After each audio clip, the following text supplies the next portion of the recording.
pull it out from deep down under because AP Bren are looking clean and polished right now. Raja Langit only have one thing to do, and that's take us to game 3. If they don't, AP Bren come through with a dub up top already.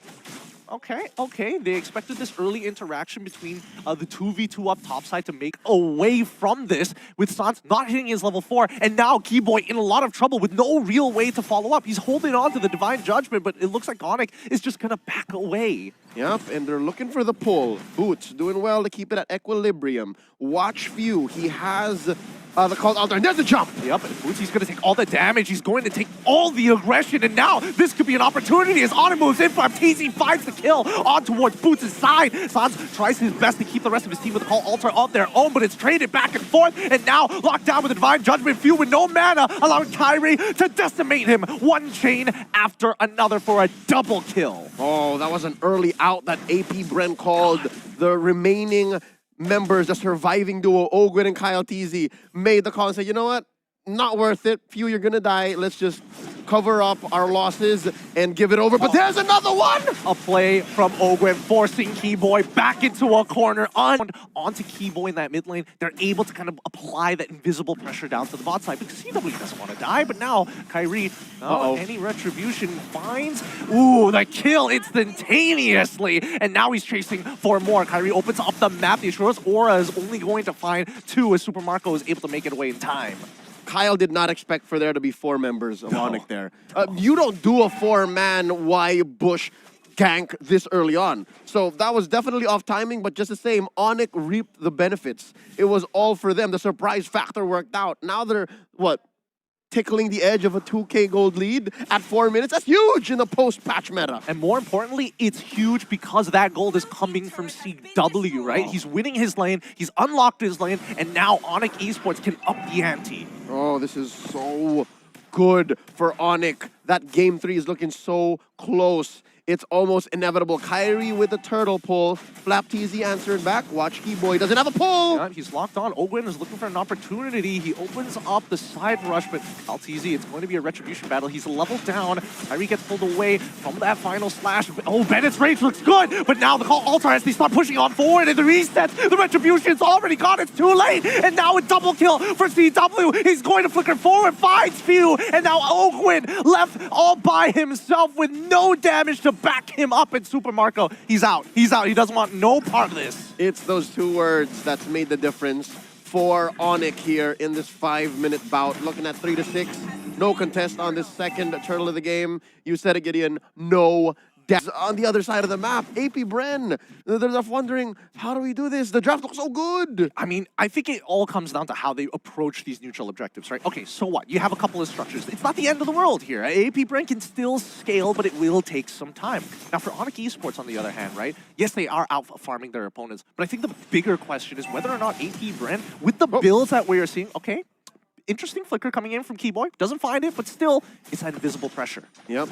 The fact that they saw him do that means that Onic clearly sent a message, we want to go fast. So if AP Bren can read the room, if AP Bren can play to that dynamic and punish, that's how they can shrink this 4K gold lead. Now approaching the 7-minute mark. One last turtle before we go into Lord territory. FlapTZ just built himself a Thunder Belt. What's the item game looking like? Few has a enchanted talisman, so that's still not enough damage. Oh, I bet Chewe and Kyrie are eating good. I bet their items are amazing. Oh yeah, they're having the time of their lives, right? 4 members hovering around mid-side, ready to invade the orange buff if necessary. But now, AP Bren, Super Marco is trying to pull attention to himself. He reveals himself on purpose. Now we're going to see the response from Onic. I guess you can look at the bright side, right? At least Super Marco hasn't died yet. That's one of the few things that AP Bren has going for them. You know, saving it for a rainy day. Hey, Marco, you haven't died yet, so maybe they can farm up to him. But wait, FlapTZ walks into Keyboy! Yup, the Divine Judgment is good with the help of the Biru's passion, instantly just pulling him out. I mean, even Sans, he just wanted to be a part of it. He ends up, takes the kill. But I wanted to talk about the mid lanes, right? Both taking Enchanted Talisman. There's only one thing that comes into mind. They're looking to play this early to mid, right? The scaling will come later, but we're not going to get it through a Clock of Destiny. They want to make like Lightning McQueen, go zoom, zoom all around the map. Now Ogwin looking for that jump, misses Boots.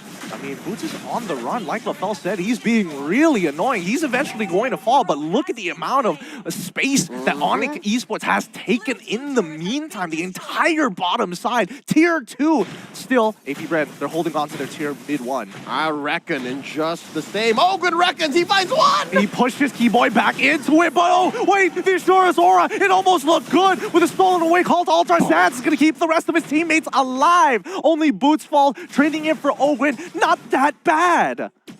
The same dilemma is showing face here.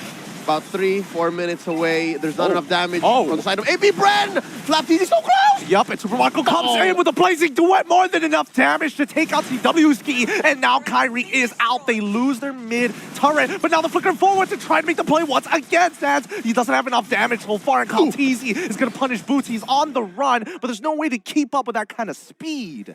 And Ogwin felt that they were going into 3rd and 4th gear, went for the conceal, like, I'm gonna jump. Oh, never mind. So just the same, AP Bren showing signs of life. This is definitely what AP Bren fans are looking for, Filipino fans are looking for, but just the same, it's gotta be confusing, right? You have Kyrie and Yeb on one side, and then you have AP Bren on the other.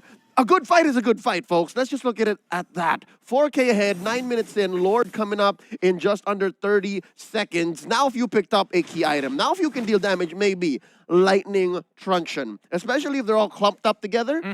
Tick after tick after tick after ghost bursters. Maybe that's the difference maker here. I'm not so sure if it's going to be enough, though. I don't know as well, because, again, if we're looking at the difference maker, it's got to be Flapteezy here. That final slash is a really important ability, and if he can kind of group everybody nice and tight, then Few is going to have the time of his life. Until then, Onic Esports, they have to remember, Winds of Nature needs to come up soon for CWski. That's right. I agree. I have to admit, Flapteezy hasn't really been making much of an impact, much like he did in Game 1. So AP Bren is waiting for that opportunity. And wake-up call, folks.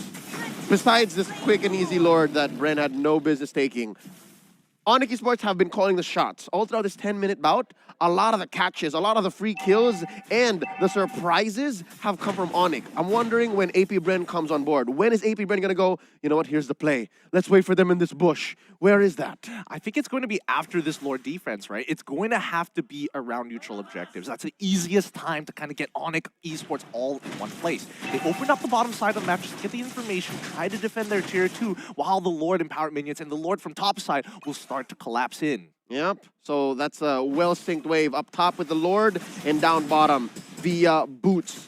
Looking at AP Bren, though, they should be able to take care of this. They should be able to walk away with all inhibitors intact, because on a scale of 1 to 5, their wave clearing sits at about 3.5. I can agree with that. And Sands, now with the Holy Crystal purchase, that's going to be huge for him as the outer turrets finally fall. Only left with the inhibitors on Esports, finally. All right. Fight both top and bottom crashing, and now Kaltizi commits, and there's a jump! Yep, it's on top of Keyboy. He's not a priority target, so they back away from this. Kaltizi's going to lock him down, but Sands steals the call altar just in time. So now, even more reason for AP Bren to just back away, but they're not going to do it just yet. Notice, Super Marco, he's walking up, and now he's going to clear the mid.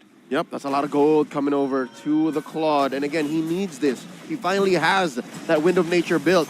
Looking at CWski, though, farm just comes up for him much, much easier. He already has his own. And there's a concealed play. Where are they going?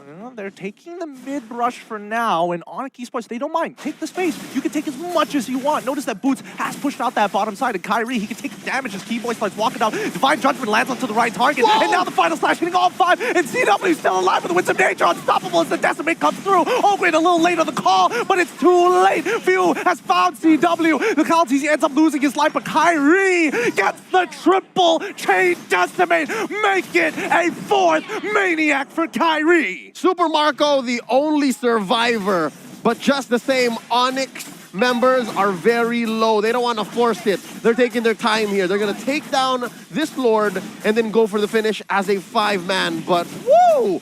Was that not how you want to see a Martis take down a fully cult altered team?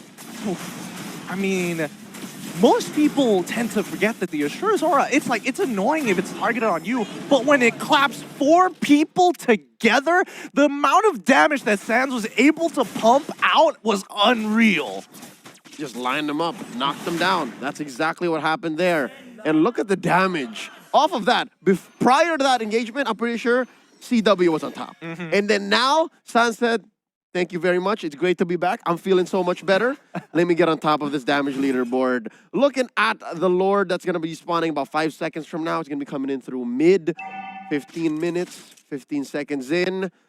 What's the defense looking like? It's going to be very similar to how we saw that Lord fight, right? I mean, FlapTZ got a really good final slash, and even few, a good amount of damage landed onto CW despite him having to roll backwards and quickly using his Winds of Nature. But again, it's still magic damage, so we can't dodge it all. And here we see the Lord coming in. Big fat wave accompanying it. Kyrie and Stans too. Let's see. Cult Altar, all ults available for both sides. The inhibitor falls on the top side, but now Onic, they're positioning themselves. They're allowing Boots to kind of pull attention to himself because he's got 3 life bars. He's a big boy. But no, it looks like they're going to wait for the second wave. They're going to step this up. Kyrie already being put down to 50% of his HP, just showing you the damage coming in from Super Marco. Oh, wait. Seal. Oh, Divine Judgment lands on one. Nibiru's passion into the call altar. FlapTZ gets popped. He jumps in forward even further, and now no decimate targets. Kyrie, he might just fall right here. He still survives. Down he goes. Winds of Nature for Super Marco. He flickers on forward, and again, the defense is good. A 1-for-1 trade, no inhibitors, but AP Bren still live. Breathing and keeping it tight. KyleTZ grabbing his purple. The snipe from Chiweski misses. And just like that, AP Bren, just another day in the office. We're going to bounce back, but I'm wondering if this is enough. They just took out Kyrie. FlapTZ again goes down. His MVP win in game 1. I think Onic took that personally.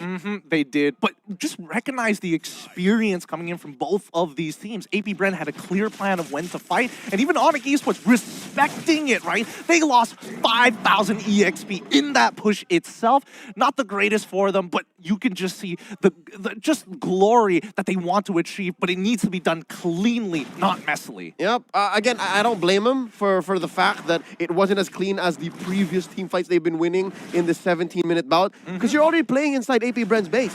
That's their fortress. That's their land. So next step for Onic to actually finish the job here is to, again, number 1, take down FlapTZ, and 2, time out Fuse resources. And I'm not just talking about Cult Altar. I'm talking about even his death timer. But with the way that these waves are actually coming through, and the way that Onic Esports can't afford to just freeze the way that they have been in the past 2 or 3 Lord takes, maybe, just maybe, AP Bren can do more than just a 2-for-1 or a 4-for-1 with the Maniac on Kyrie.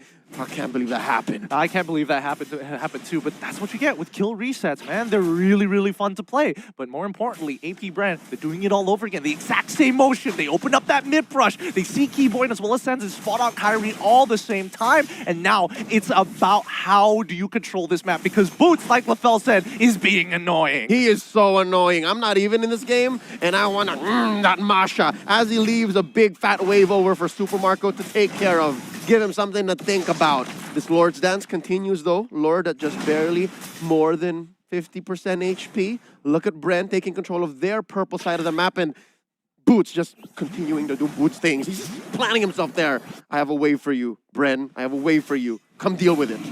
And now Kyrie, he's purposely slowing it down, 50% HP. What are you gonna do, AP Bren? You gotta make a move. Keyboy purposefully standing by Pixel Brush. Conceal, comes on through. He's looking for a target. He spots out Ogwen, but now Final Slash is gonna put him into his place. Keyboy is out of position, but is able to pull KyleTZ into the Bennett's range. And Nibiru's Passion Boots has slowed down the backline, as this is gonna be a free Lord for the side of Onic Esports. Not just a free pickoff on KyleTZ as well.